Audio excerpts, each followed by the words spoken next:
ሰላምን ከጤና ፍቅርን ከበረከት ጋር ተመኝንላችሁ ውድ ቤተሰቦቻችን በያላችሁበት የዓለም ዳርቻ ሁሉ እንደምን ቆያችሁን። ከፍተኛ ድንጋጤን የፈጠረ ክስተት ተፈጥሯል በቻይና ማለት ነው። እንግዲህ በቅርብ ቀናት ውስጥ ቻይና በተለያዩ አካባቢዎች እጅግ አስከፊ አየር ሁኔታዎች እየገጠሟት ነው ያሉት። በተለይ ደግሞ በደቡብ ቻይና በተለይ ደግሞ በጓንግዶን ማለት ነው ካለፈው ሳምንት ጀምሮ እጅግ ከፍተኛ ዝናብ ጥሏል። ገዳይ የሆኑ አውሎ ነፋሶች በአራቱም አቅጣጫ እየነፈሱ ይገኛል።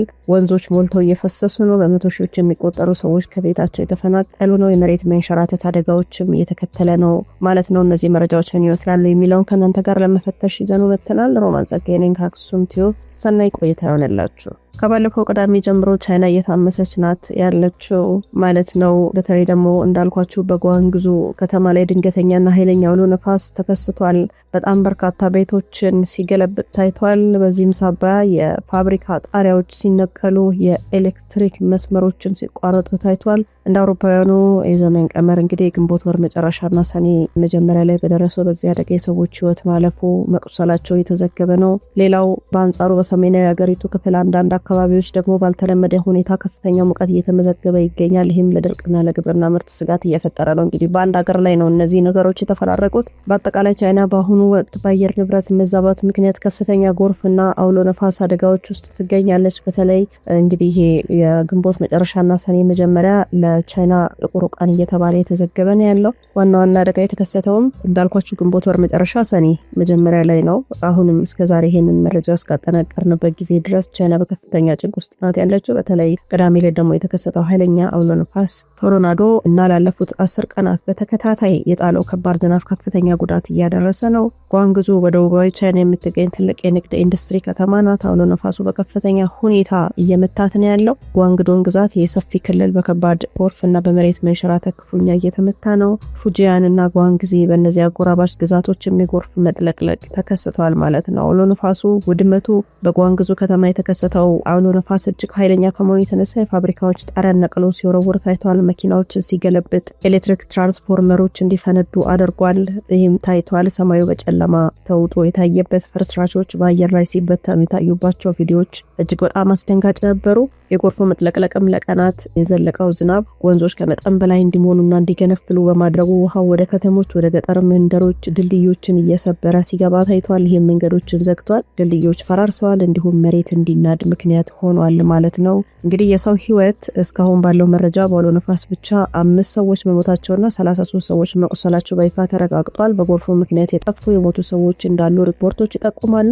የንብረት ውድመትም በመቶዎች የሚቆጠሩ ፋብሪካዎች፣ ቤቶች ወድመዋል። በ10 ሺዎች የሚቆጠሩ ሰዎች ከቀያቸው ተፈናቅለዋል። ከ140 የሚሆኑ ኢንዱስትሪ ተቋማት ላይ ከፍተኛ የህንፃ ብልሽት ደርሷል። የኤሌክትሪክና የኮሚኒኬሽን መስመሮች በመቆረጣቸው በሚሊዮን የሚቆጠሩ ሰዎች ያለ አገልግሎት ቀርተዋል ማለት ነውና ይሄ ክስተት በጣም ትኩረትን የሳበ ነው። ቻይና በቅርብ ዓመታት ካስተናገደቻቸው አስከፊ የተፈጥሮ አደጋዎች አንዱ ተብሎ ተመዝግቧል። በጣም በርካቶች በዜና ትንታኔያቸው እያስነበቡት ነው ያሉትና አይቲቪ ኢንተርናሽናል ቴሌቪዥን ማለት ነው። ሌሎች ትልልቅ ዓለም አቀፍ የዜና ወኪሎች አደጋውን በስፋት እየዘገቡት ነው። በተለይ ደግሞ በደቡባዊ ቻይና ጓንግዙ ከተማ ላይ የተከሰተው አስፈሪ አውሎ ነፋስ ቶርናዶ የሚያሳዩ ምስሎች በድረገጻቸው በዩቲዩብ ቻናላቸው ላይ እየለቀቁት ነው ያሉት ማለት ነው። በጣም አስደንጋጭ ምስሎች እየወጡ ነው። አውሎ ነፋሶች የፋብሪካዎችን ጣሪያ ሲነቅልና ፍርስራሾችን በአየር ላይ ሲበትን፣ ኤሌክትሪክ መስመሮች ሲፈነዱ የሚያሳዩ ቪዲዮዎች ፋይሎችን አሳይተዋል። እነዚህ ግዙፍ ቻናሎች እንግዲህ ከላይ እንዳልኳቸው ሞትም ጉዳትም እንዲሁም ደግሞ የጠፉ ሰዎችም አሉ ማለት ነው። እንደሚታወቀው ዓለም በቴክኖሎጂ በጣም የረቀቀችበት ዘመን ላይ ነው ያለነው። ሰማይ ጠቀስ ፎቆችን ገንብታለች። የኒውክሌር ኃይል ባለቤት ሆናለች ዓለማችን። ነገር ግን ይህ ሁሉ ብልጽግና በተፈጥሮ ቁጣ ፊት ምን ያህል ደካማ እንደሆነ ሰሞኑን በቻይና ያየነው አደጋ ትልቅ ማሳያ ነው። ታላቋ ቻይና በኢኮኖሚና በወታደራዊ ኃይሏ የዓለም ቁንጮ ለመሆን የምትጋደል ሀገር ናት። በአንድ አስፈሪ አውሎ ነፋስ ጎርፍ ፊት ግን በአይን ጥቅሻ ልክ እንደ ወረቀት ስትበታተን ታይታለች ማለት ነው። በጓንግዙ የታየው አውሎ ነፋስ ቶርናዶ ያስቆጠራቸው ጥቂት ደቂቃዎች ብቻ ነበሩ። ነገር ግን በእነዚያ ጥቂት ሰከንዶች ውስጥ ግዙፍ ፋብሪካዎች ወደ ፍርስራሽነት ሲለወጡ አይተናል። የኤሌክትሪክ መሰረተ ልማቶች እንደ ሻማ ሲቀልጡ ነበረ። ሰዎች በገነቧቸው ከተሞች ውስጥ መደበቂያ እያጡ ሲሸሹ ታይቷል። ይሄ የሚያሳየን የሰው ልጅ ተፈጥሮ ለመቆጣጠር ቢሞክርም ተፈጥሮ ግን በአንድ ቅጽበት ሁሉንም ነገር ወደ ዜሮ የመመለስ ኃይል እንዳላት ነው ማለት ነው። ታላቁ መጽሐፍ ቅዱስም እንደሚያስረዳን የሰው ልጅ በራሱ ጥበብና ጉልበት ሲታበይ ምን እንደሚገጥመው በግልጽ ያስተምረናል። ዓለማችን በጣም ከርፍታለች። በነገራችን ላይ እያንዳንዳችን ስለ ኃጢአታችን ዋጋ ምንከፍልባቸው ጊዜያት አፍንጫችን ስር እንደቀረቡ ማሳያ ነው። የባቢሎን ግንብ ልብ በሉ። በዘፍጥረት ምዕራፍ 11 ቁጥር 4 ላይ እግዚአብሔር በሰዎች ላይ ሲያምፁ የጥንት ሰዎች ስም እንግዲህ ስራን እንስራ ወደ ሰማይ የሚደርስ ግንብ እንስራ በማለት በራሳቸው ችሎታ ተመክተው ነበረ። ውጤቱ ግን መበታተንና የገነቡት ስልጣኔ ውድቀት ሆኗልና ዛሬም ሀገራት በገነቧቸው የኢኮኖሚ ግንቦች ሲመኩ አምላክ ግን በተፈጥሮ ህግጋት ትዕቢታቸውን ዝቅ ሲያደርገው እየታየ ነው። የሰሎሞን መልእክትንም ማየት እንችላለን። መክብብ ምዕራፍ 1 ቁጥር 2 ላይ ከንቱ ነው፣ ሁሉም ከንቱ ነው ይላልና ሰው በዚች ምድር ላይ የሚያከማቸው ሀብትና የሚገነባው ከተማ በአንድ ጀንበር ሊጠፋ እንደሚችል ያስታውሰናል። አሁን ዓለማችን በከፍተኛ ኃጢአት ውስጥ የተዘፈቀችበት ጊዜ ነው። ወንድም በወንድሙ ላይ የተነሳበት፣ ሀብታም ለድሃ የማይራራበት፣ አንዱ አንዱን አንገት የሚቀላበት፣ እንዲሁም ደግሞ ከእግዚአብሔር ቃል ውጪ ሴት ለሴት ወንድ ለወንድ የሚጋቡበት ዓለማችን ከምነግራችሁ በላይ በኃጢአት የከረፋችበት ጊዜ ነው ማለት ነው። ስለዚህ እንደውም እንደ ኃጢአታችን እንደ በደላችን እግዚአብሔር እየከፈለን አይደለም። ሁላችንም በእግዚአብሔር ፊት እርቃናችንን ብንቆም ማናችንም በሱ ቃል መሰረት እየሄድን አይደለም። ግን እንዳጠቃላይ አሁን ይህ ሁሉ የአየር ንብረት በቻይና ብቻ ሳይሆን በሌሎችም ሀገራት ከፍተኛ የሆነ ውድመት እያደረሰ ነው። ሀያላኑ ግን አቅም አላቸው የሚባሉት አቅማቸውን የሚፈታተሹት ንጹሃንን በመግደል አንዱ ሀገር ላይ ጦርነት በማወጅ የኛንም ሀገር ጨምሮ ኑሮን በማስወደድ በዚህ በአረመኔያዊ ድርጊት ተጠምደዋል ማለት ነው። ግን አየር ንብረት ለውጥ ዓለምን ሊሰለቅጥ አፉን ከፍቷል። ቅዱስ ማቴዎስም ምዕራፍ 7 ቁጥር 26 እስከ 27 ምን ይላል? ቃሌን ሰምቶ የማይሰራ ሰው ቤቱን ባሸዋ ላይ የሰራ ሰነፍ ሰውን ይመስላል። ዝናብም ወረደ፣ ጎርፍም መጣ፣ ነፋስም ነፈሰ፣ ያንንም ቤት መታው፣ ወደቀም፣ አወዳደቁም ታላቅ ነበር ይላል። ዛሬም ብዙ ሀገራት በመንፈሳዊነትና በሞራል ሳይሆን በቁስ ላይ ብቻ የገነቡት ስልጣኔ በፈተና ወቅት ታላቅ አወዳደቅን እየወደቁ እንደሆነ እያየን ነው። በአይን ጥቅሻ የሚሆን ውድመት ነው ቻይና የገጠማት። ሀገራት ምን ያህል የማይበገሩ ቢመስሉም መጽሐፍ ቅዱስ ግን በጥንት ዘመን የነበሩ ታላላቅ መንግስታት እንደ ግብጽ፣ ባቢሎን፣ ሮም እንዴት እንደጠፉ ይነግረናልና የዛሬዋ ቻይና በሆነች አሜሪካ ከዚህ የተፈጥሮና የመለኮት ህግ አያመልጡም። በኢሳይያስ ምዕራፍ 40 ቁጥር 24 ላይ ቢተክሏቸውም ቢዘሯቸውም ገና ሳይጸኑ እፍ ይልባቸዋል፣ ይደርቁማል፣ አውሎ ነፋስም እንደ ገለባ ጠርጎ ይወስዳቸዋል እንዳለ የቻይና አደጋም ለዓለም ሁሉ ለሁላችንም ደወል ነው። አንዳችን ላይ ጣታችንን መቀሰር አንችልም። ሁላችንም በኃጢአት ባህር ውስጥ እየዋኘን ያለ ነው። ስልጣኔያችን ከውሃ ሙላት ከምድር መንቀጥቀጥ ከአውሎ ነፋስ ሊያድነን እንደማይችል ቻይና ማሳያ ናት። ሀገራት ቢበለጽጉም የሰው ልጅ ግን በፈጣሪ ፊት ምን ያህል ደካማ እንደሆነና በአይን ጥቅሻ ውስጥ ሁሉም ነገር ሊለወጥ እንደሚችል፣ ምድርና ሰማይ ሊገለባበጥ እንደሚችል፣ ይህንን ሁሉ እግዚአብሔር ማድረግ እንደሚችልና በይቅርታው ላይ እንዳለን ተገንዝበን ወደ ሰላምና ወደ እውነተኛው መሰረት መመለስ ይኖርብናል። የሆነ ቦታ አንድ ነገር ሲፈጠር ለኛ የማንቂያ ደወል ስለሆነ ከእግዚአብሔር ጋር ልንጣበቅ ይገባል። እንግዲህ የሰው ልጅ ዛሬ ላይ ቆሞ ጨረቃን ተቆጣጠር ያለው እያለ ያለው ማርስ ላይ ሰፍራለው እያለ ነው። ነገር ግን ይሄ ሰሞናችን በታላቋ ቻይና ጓንግዙ ከተማ የታየው ትዕይንትም የሰው ልጅ ትዕቢትን ዝቅ የሚያደርግ ነበርና ቻይና በዓለም ላይ በቴክኖሎጂ በፋብሪካ ምርት ቀዳሚ ነኝ የምትል ሀገር ናት። በአንድ አስፈሪ አውሎ ነፋስ ፊት ግን መከላከያ አልነበራትም። መግቢያ አታ ታይቷል። በጥቂት ደቂቃዎች ውስጥ ግዙፍ የሆኑ የብረት ግንባታዎች እንደ ወረቀት ሲቀደዱ ታይቷል። የኤሌክትሪክ ትራንስፎርመሮች እንደ ርችት ሲፈነዱ ነበረ። ሰማዩ በጨለማ ሲዋጥ ሰዎችን እጅግ በጣም ሲሮጡ እና ሲረበሹ የታየው ትዕይንት የዓለም መጨረሻ ደረሰ እንደ የሚያሰኝ ነበረ። ይህ የሚያሳየው ሀገራት ምንም ቢበለጽጉ በተፈጥሮ ሕግ ፊት ግን አቅመ ቢስ መሆናቸው ነው እና የስልጣኔ ከንቱነትና የታሪክ ትምህርትም አለ። ብዙ ሀገራት እኛን የሚነካን የለም ብለው በትዕቢት የተቀመጡ አሉ። ለምሳሌ የሮምን ስልጣኔ ማየት እንችላለን። ዓለምን በወታደራዊ ኃይልና በህግ ያስገዛች ታላቅ መንግስት ነበረች። ነገር ግን ከውስጥ በሞራል መበስበስ ከውጭ በውስጥ አደጋዎች በአይን ጥቅሻ ፈራርሳለች። ሮም የጥንቷ ግብጽን ማየት እንችላለን። በፒራሚዶች በከፍተኛ ጥበብ በትታወቅም መጽሐፍ ቅዱስ እንደሚነግረን በፈጣሪ ቁጣና በተከታታይ መቅሰፍቶች አያልነቷ ድምጽ ማጡ አክቷል ማለት ነውና ዛሬም በቻይናና በምዕራባውያን ሀገራት የምናየው የማይበገር የመሰለ ስልጣኔ ልክ እንደቀደሙት ሁሉ በአንድ የአየር ንብረት መዛባት ወይም ድንገተኛ አደጋ ሊጠፉ እንደሚችሉ የሰሞኑ ክስተት ትልቅ ማስረጃ ነው ማለት ነውና ታላቁ መጽሐፍ ቅዱስም ሀገራት በኃይላቸው ሲመኩ ምን እንደሚገጥማቸው በብዙ ቦታዎች አስጠንቅቆናል። የባቢሎንን ግንብ ማንሳት እንችላለን። ቀደም ከላይ እንዳልኳችሁ በዘፍጥረት 11 ላይ የሰው ልጅ ሰማይን የሚነካ ግንብ እንስራ፣ ስም እንጥራ አለ። ይህም የሰው ልጅ ራሱን እንደ አምላክ የማየት የመጀመሪያው ትልቁ ትዕቢት ነበር። እግዚአብሔር ግን ቋንቋቸውን በመደበላለቅ በአይነ ጥቅሻ ስራቸውን አፈራርሷል። ዛሬ ቻይናም ሆነች ሌሎች ሀያላን ሀገራት የሚገነቡት ኢኮኖሚያዊ ግንብ ያለ ፈጣሪ ረዳትነት መቆም እንደማይችል የቻይናው ጎርፍና አውሎ ነፋስ ያስተምረናል።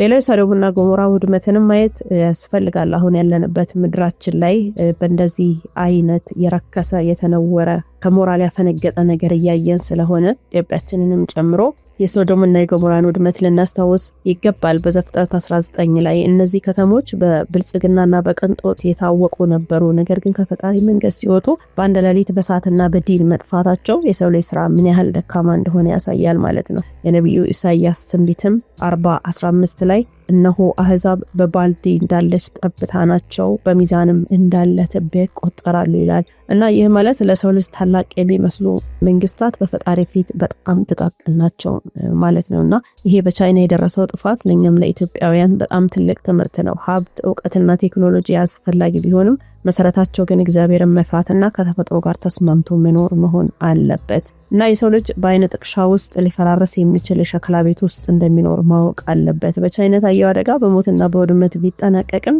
ለተረፈው ግን ንስሐ ግቡ፣ ወደ ፈጣሪ ተመለሱ፣ በትዕቢት አትኑ የሚል የሰማይ ሰማያት ድምጽ ነው ማለት ነው። ውድ ቤተሰቦቻችን በነገራችን ላይ የሀገራችን ሰዎች ምን ይላሉ? ከተራበ ለጠገበ አዝናለሁ ይላሉና ዓለማችን ሁለት አይነት ገጽ ነው ያላት። ግማሹ ስለጠገበና የሚያረጋው ስላጣ ነው በአካሉ ላይ የሚጫወተው፣ ወንድ ለወንድ የሚያጋባው፣ ሴት ለሴትን የሚያጋባው የተለያዩ ርኩሰቶችን የሰው ልጅ ያደርገዋል ተብሎ የማይገመት ከእንስሳ እንኳን የማይጠበቅ ነገር እያደረገ ያለው ዓለም ላይ ያለ ህዝብ ማለት ነውና በአንድ በኩል ቻይናን የመሰሉ ሀያላን ሀገራት በተፈጥሮ ቁጣ ሲታመሱ፣ በሌላ በኩል ደግሞ እንደሚታወቀው ዓለማችን በታሪክ ታይቶ በማይታወቅ የሞራል ውድቀት የጭካኔ አዙሪት ውስጥ ነው የምትገኘው፣ ሀገራችንንም ጨምሮ ማለት ነው። እንደውም እኛም ብሳለን። ምክንያቱም በወንድማችን ላይ ነው ካራን ያነሳን፣ የወንድማችንን አንገት ለመቅላት ነው። ስንት ነውር ነው የምናየው። ይሄ ማህበራዊ ሚዲያ በተለይ ደግሞ የማያሳየን ነገር የለምና ዛሬ ምድር በሶስት ታላላቅ መቅሰፍቶች እየተሰቃየች ነው።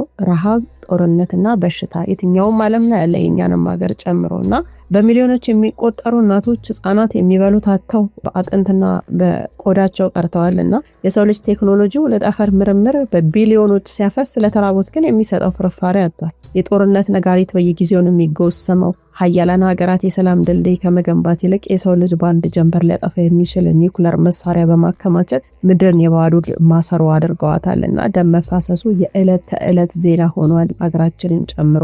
ታላቁ መጽሐፍ ቅዱስ እንደሚለን ምድር ለምን መቅሰፍት እንደሚወርድባት ሲናገረን እንዲህ ይላል። ምድር በነዋሪዎቿ ስር ረክሳለች፣ ሕግን ተላልፈዋልና ስርዓቱንም ለውጠዋልና ይላል ኢሳያስ ምዕራፍ 24 ቁጥር 5 ላይ ማለት ነውና ዛሬ ሀያልነን የሚሉ ሀገራት ከድህነትና ከጦርነት ይልቅ ትኩረት የሰጡት ተፈጥሮን ለውጦ ፈጣሪ ለመገዳደር ነው ማለት ነው። ከላይ እንዳልኳቸው አሁን የግብረ ሰዶም ርኩሰት በጣም ነው ምድራችንን ያረከሰው። ይሄንን የኛን ኢትዮጵያን ራሱ ጨምሮ ሰሞኑን ራሱን የሚደርሱኝ መረጃዎች አሉና ከእያንዳንዱ የተዘጋ በር ጀርባ ስንት ነውር ስንት ኃጢአት እንዳለ ልነግራችሁ አልችልምና በኖህና በሎጥ ዘመን እንደነበረው ዛሬም ወንድ ከወንድ ሴት ከሴት ጋር እየተጋባ እንደ ስልጣኔና እንደ መብት ተቆጥሮ ምድርን እያረከሱ ይገኛሉና በነገራችን ላይ እነዚህ ሰዎች የዳቦ ጥያቄ ቢኖርባቸው ኖሮ እንደዚህ ባልሆኑ ነበር። የሚያረጉትን ያጡ ከልክ በላይ የሚበሉ ለስጋቸው ተገዥ የሆኑ ሰዎች ናቸው። በነገራችን ላይ ቁጭ ብለው ይሄንን ነገር የሚያደርጉት ስራ ፈቶች ማለት ነውና የሰው ልጅ የተፈጠረበትን የተፈጥሮ ሕግ በመጣስ በፈጣሪ ፊት አጸያፊ